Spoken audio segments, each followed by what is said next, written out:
Hello everybody, it is Mr. Modern Financials here, and in this video we are going to be comparing OpenSea and VeVe digital collectibles. Both of these are NFT marketplaces, but they are quite different. I've used both. I'm going to tell you the pros and cons of each one, and I'm not going to play favorites, and then I'm going to give my personal opinion on which my personal favorite is, but I'm going to be very honest and very transparent about the pros and cons of each, and someone might like a different one than I do, and that's completely fine. We're just going to talk about which is better for which type of person, okay? Now, OpenSea, this is the biggest NFT marketplace. This is the thing that has the most NFTs, okay?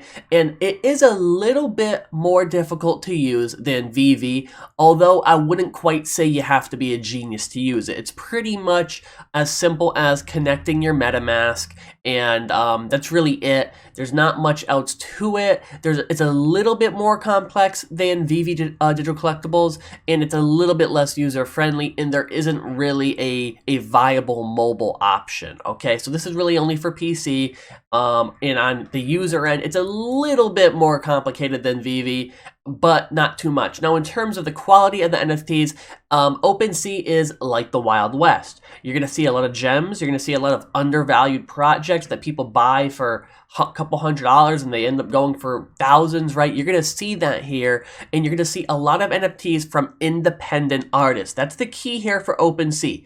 Independent artists. If you're looking for art and things from independent people, you know, people who only have 10,000 Twitter followers, you're going to see a lot of that here. That's not to say you won't see any big names. I'm not saying that at all. You will see big names on OpenSea too, but it's mostly from independent artists because it's so open and so decentralized that anyone could upload their art. All right. Now, moving on to VeVe. VeVe is on iOS and Android, has a mobile app.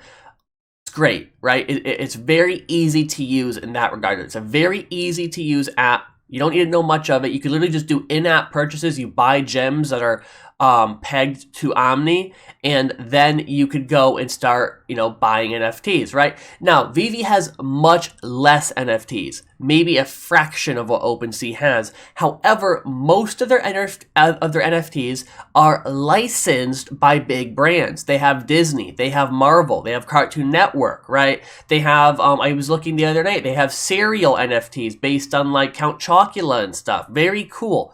VeVe has a lot less independent artists and more so big brands, okay? And that has to be kept in mind. They also have comics you could buy on there. I personally own Spider-Man issue 14 on VeVe. Not worth a ton of money, but I didn't pay a ton for it, so that's cool.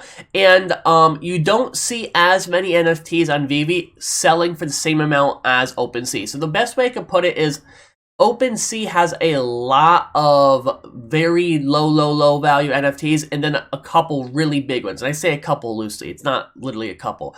VeVe is a little bit more condensed in the value of the NFTs. The highest one I saw on VeVe was, I think, going for like $6,000-$7,000, okay, which is quite a good bit of money, but, I've seen things on OpenSea go for hundreds of thousands of dollars, which, is fair.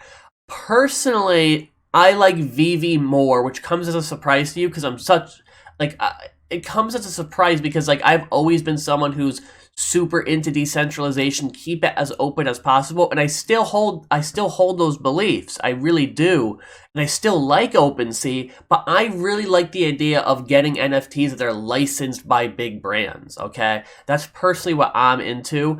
It's just what I like. So when I'm buying NFTs, I'm looking for things that are licensed by Marvel, by Disney, by Cartoon Network. That's just who I am, and it's not to say I will never use OpenSea, because I have used both these platforms. That's just what I prefer.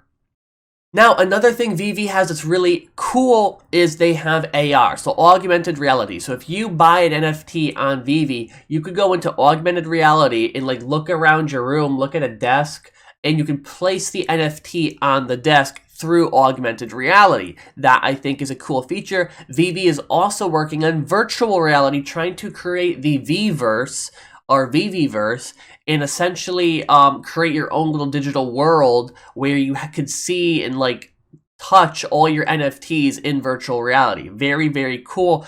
Now, let's go into some issues about VeVe. There are bots.